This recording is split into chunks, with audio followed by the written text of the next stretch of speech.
Hello and welcome to The Big Picture. For years, this country has witnessed periodically very passionate debates and discussion around the need or otherwise of censorship for films and documentaries. Presently, we are witnessing another such debate around a film, Udta Punjab, made around the menace of drugs which has enveloped the state of Punjab for some years now. The censor board has apparently objected to the use of name Punjab in the title and also wants all references to the state removed from the film, apart from suggesting 89 cuts.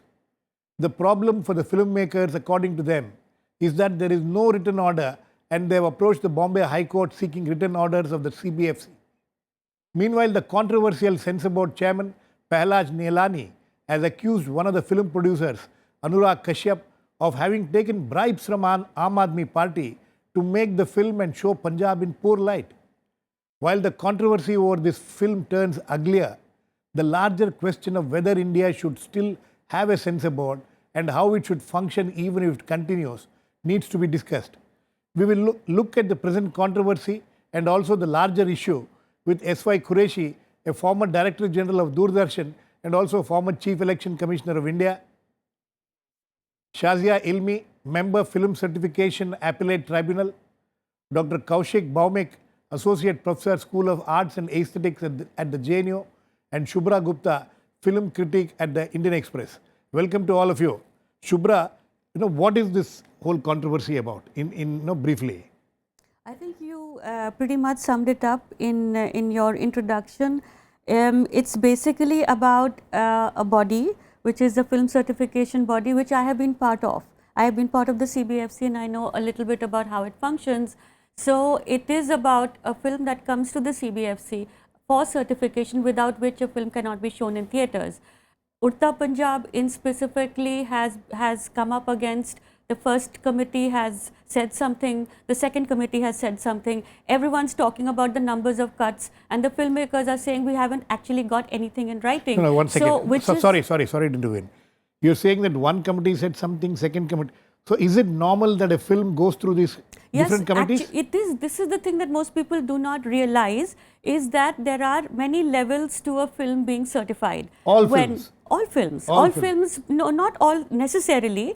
If you are a filmmaker and you come to the CBFC, it's not the board which actually will look at your film. The board has about 24 to 25 members. It is something what's called the examining committee, which is set up in different states. There are CBFC offices in 9 CBFC offices in various regions in this country, and there are examining committees which are set up which constitute 200 or 250 people from within that region who understand the language. So, for example, in Bombay, in Mumbai, you will have films that are Marathi, Gujarati, Hindi, the 3 language, all of them come to Mumbai to get certified. As I said, without a certification, you cannot show the film, you cannot release it. So, when a filmmaker comes to get his or her films examined, it's an examining committee at the first level which sees the film. If the examining committee gives the certification that the filmmaker is happy with, that's end of story. Right. If the filmmaker feels that there has been something that he or she can do in terms of what the certification is and have the problem with it, you can ask for what is called a revising committee, which is the second level. Who asked for it? The film producer? The film producer, the film director, all of them can come together and say we want another committee, and these 2 committees should not have any overlapping members. Except in a revising committee, a board member has to be mandatorily present. Right. At the examining committee, nothing of the kind has to be there. If a board member wishes to, they can, but it's not mandatory. At the revising committee level, there has to be a board member present. Okay. Once that happens, most of the time, that second level pretty much pleases both the revising committee as well as the filmmaker, and the filmmaker goes away with the certification that he or she wanted. If the revising committee also has problems, which in this case, in the case of Udta Punjab has happened, then there are 2 ways to go. The filmmaker can go to the FCAT, which is the appellate tribunal which watches films in Delhi. You can bring your film to the tribunal, you can ask for a sitting, and the tribunal will then judge. If at that level too, the filmmaker is upset, there is one last recourse, you can go to the Supreme Court. So that is Okay. the way. So in now a film typically, not typically, a film can, if pushed to it or if need be, a film can go through these many levels to get certified. and this particular film has reached the appellate tribunal level It as now? hasn't really. That is the funny thing. It hasn't reached the FCAT because for to do that, in order to do that, the filmmaker has to have the numbers of cuts in writing. What they are saying, what the filmmakers are claiming, is that they haven't got anything in writing from the CBFC, from the revising committee. We are banding the numbers of cuts amongst ourselves as if we know what they are. Verbally, I'm told that the filmmakers have been told that this is But what there's you have to nothing in do. writing. Nothing in writing. So you cannot go to the tribunal without the numbers of cuts being in writing. You cannot do that. Okay, Shazia, you are a member of this tribunal. Now, how do you see this entire controversy and the kind of political shape this controversy has taken unnecessarily? I would presume. Absolutely. Girish, I would just like to inform you that Anurag Kashyap's lawyers have approached the tribunal. We've just received an appeal for an early hearing. And I'm a member of FCAT, which is Film Certification Appellate Tribunal. Right. As part of the Cinematograph Act, if a producer or a director has a problem with the censor board and the certification that is granted, they can actually come to the appellate. So it has indeed come to the appellate tribunal. And because the justice, the retired judge who's with us, Justice Mahajan, is traveling, so we can't sit before 16th. And I believe the release is on the 17th. But the point that I want to make on the politics of it is, so you look at the censor board. They say BJP is calling the shots, and there is some political angle, and everybody seems to be shouting, crying foul. But you see, Ashok Pandit is a member of censor board who's also asking for apology from Pehlaj Nilani.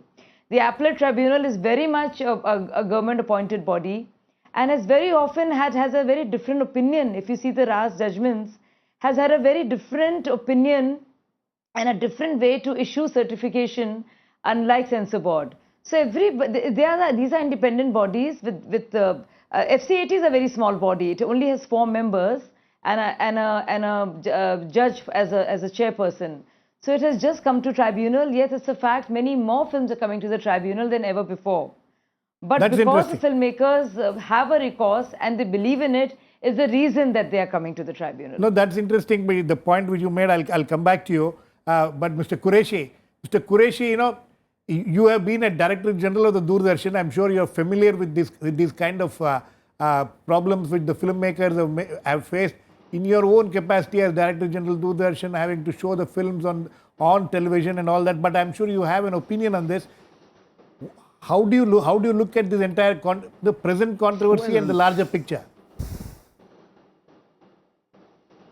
Well, there are two things. One, of course, is the present controversy that there is some kind of a censorship, which of course is ridiculous. But I would rather focus on the drug problem itself. Punjab is sitting on dynamite, and when we conducted the elections in Punjab in 2012, what we observed was absolutely shocking, and we did something unprecedented. I wrote a letter to the Prime Minister after the election was over, cautioning him and telling him what all we had discovered. For instance, we found there were all kinds of drugs were being used in Punjab to seduce voters. We had seized in just 1 month 54 kilograms of heroin, 435 kilograms of poppy husk, and all types of the psychotropic substances and drugs. We had taken precautionary measures. We had done everything, but normally we do. After the event, we don't write to the government. But I thought in the national interest, it was very important that we highlight this issue, and I wrote to the Prime Minister. He acknowledged. I'm sure some action must have been taken. Sir. So the point among the highlights, Sir, the point is what Yes. you're making is that the theme of this film, which is about drug abuse in Punjab, is something it's a reality. There is no point in hiding it. Is that the point you're trying to make? Absolutely. In fact, Punjab has become the hub of drug trafficking, as we had discovered, which I wrote to Prime Minister. And 40% of high potency drugs transit through Punjab and go to the Europe and America. And also, much earlier in the 80s, I was also the nodal point for drug and prohibition. And there also we had seen that we once we are in the denial mode, we never solve a problem. Okay. And we decided at that point in time that to take it head on, and we went public. Yes, we have a problem, and let us face it. And I think the results were pretty good at that point. Okay. Sir, please stay on. I'll come back to you. Professor Baumek, Doctor, so the question here is about, here is a film which is actually dealing with a problem which is a problem which everybody knows exists. As Mr. Qureshi was pointing out, this is a reality of Punjab. So, what is the censor board trying to do? You think that the censor board's approach towards how to handle this film is in any way justified?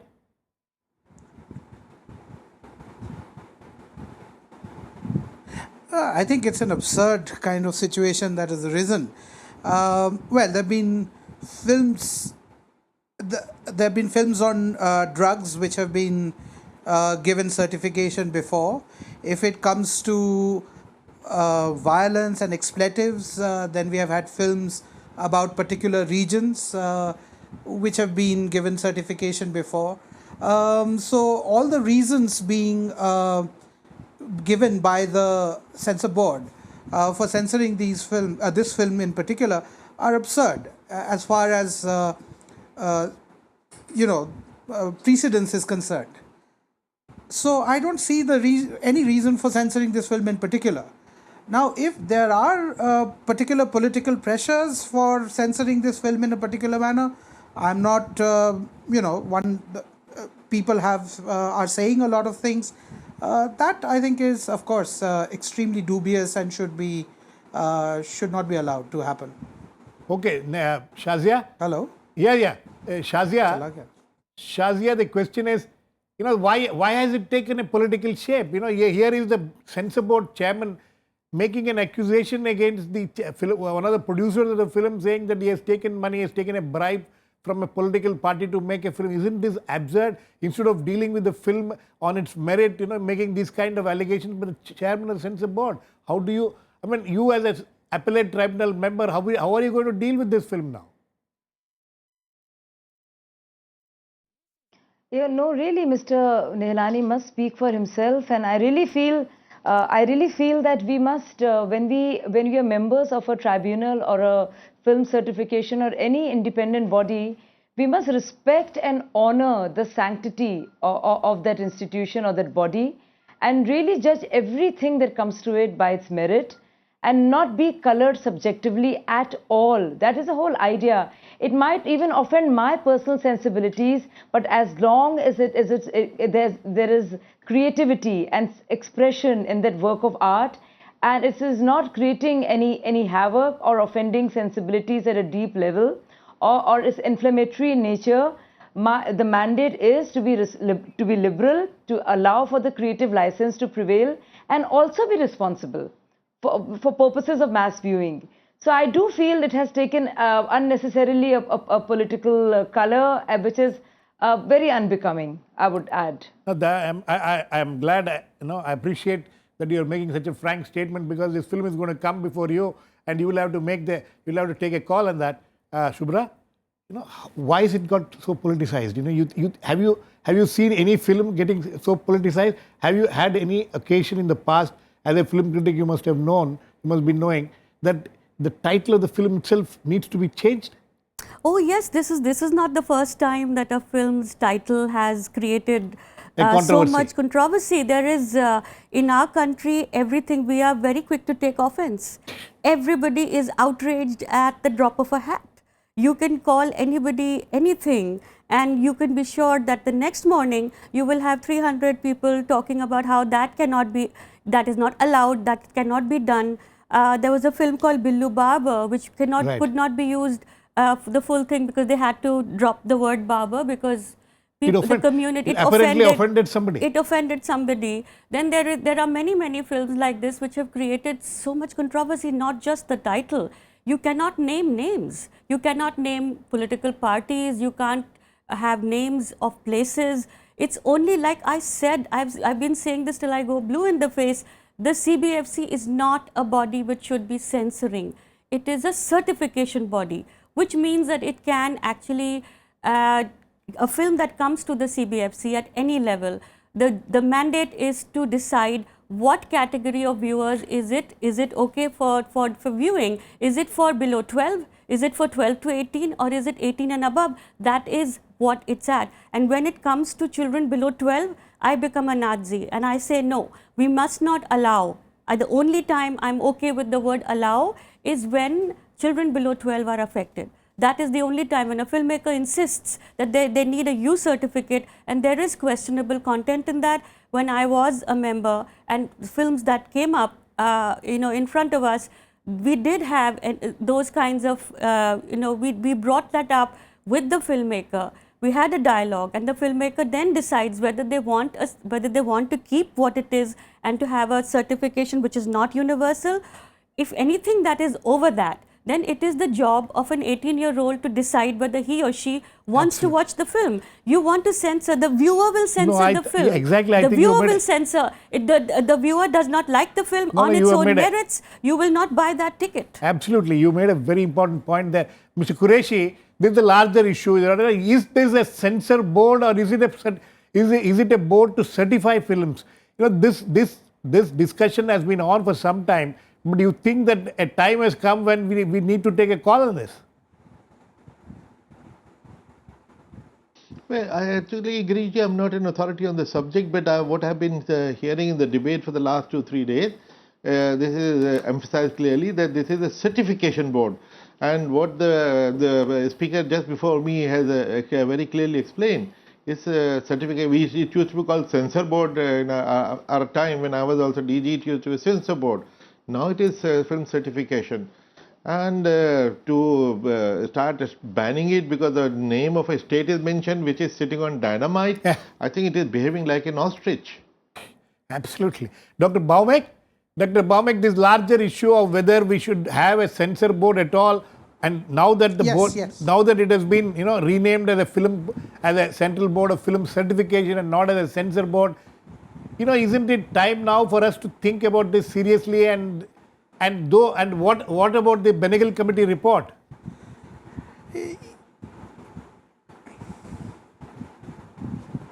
Absolutely. I think everybody is pretty clear on this issue as far as what the board is supposed to do. And for me, it's a very clear thing that for some years now, a precedence has been set that it's a certification board rather than being a censor board. And like any law institution or an institution that handles issues which are related to public matters and so on and so forth, precedence should be taken into account rather than it becoming something that it is certification for a number of years and then suddenly it starts to censor. I think this cannot happen. I mean, it has to now settle down into this idea of certification and continue like that. I mean, I think films with references to drugs or drug use have been certified before. Films with showing bad language in regions or violence in regions have been named. Those films have been certified before. So I don't see any problem with this film being certified, and the idea of cutting Punjab out of the film altogether is absurd. I mean, we have had films referring to regions and showing them in extremely kind of a controversial light. These have happened for many, many years, and there's been no trouble. I mean, there has been some trouble, but normally the filmmakers have won their case. So this should go on. It's precedence, and certification is the way to go ahead. I'm absolutely clear on this. Shazia, you made a point right at the beginning. You said that you said that nowadays you are getting more and more films at the appellate tribunal level. Why is this happening? Is it has the board suddenly become very, very tough in the way it is dealing with the films which are coming before them? Why are more and more films coming before the tribunal nowadays? Yes, when I took over as a member of this very small body of the tribunal, I was told that they had far fewer sittings in a month than they do now. And I heard Anurag Kashyap very carefully. And in fact, I just saw a film of his, another one, Raghav Raman, which actually got an A certificate with a lot of cuts. But when we saw the film, we realized that it is definitely worthy of only an A certificate, not a U or a UA.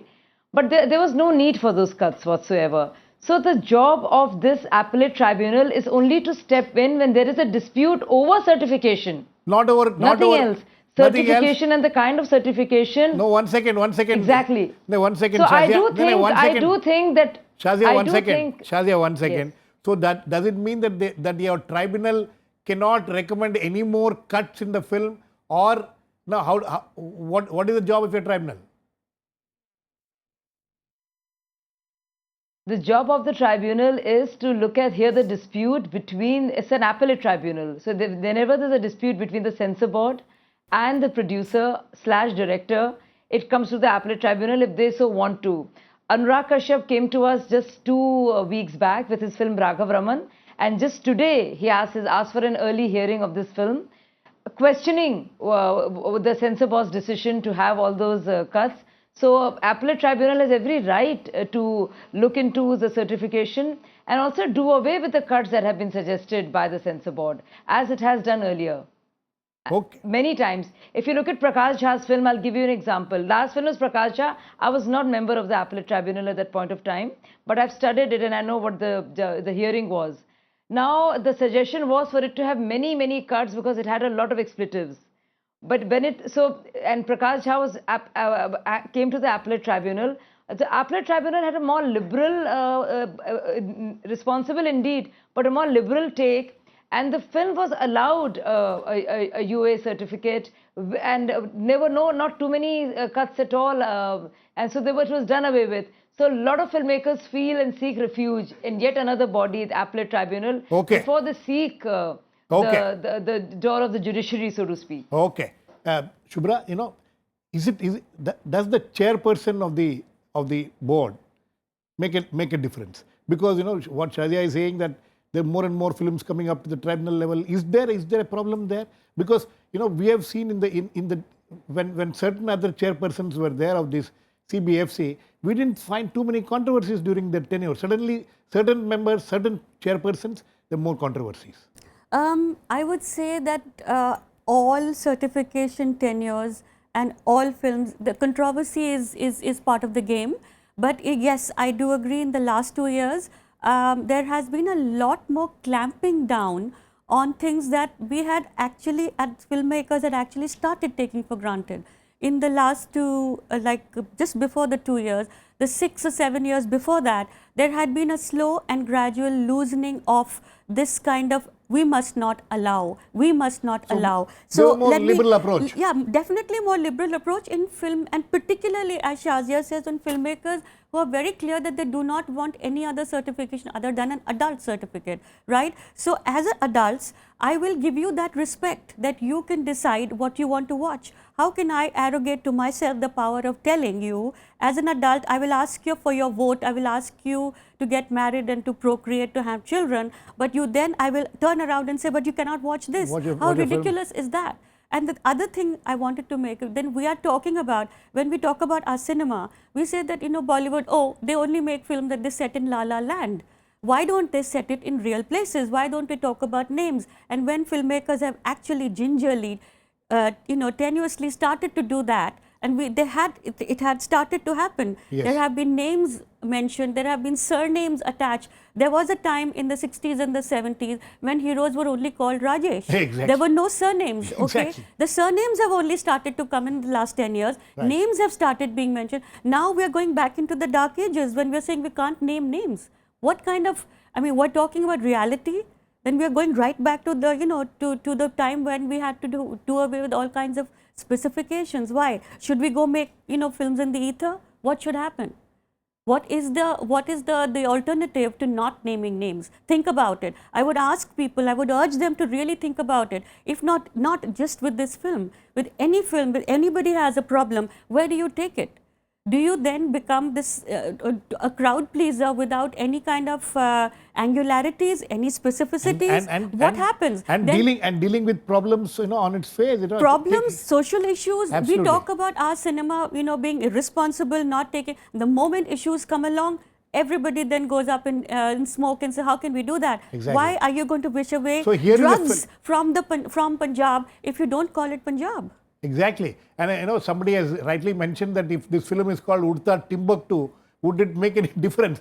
And if they are showing the same drug problem? Mr. Qureshi, very quickly, you think that films, Indian films, need to tackle the realities on the ground more, and we cannot run away from it.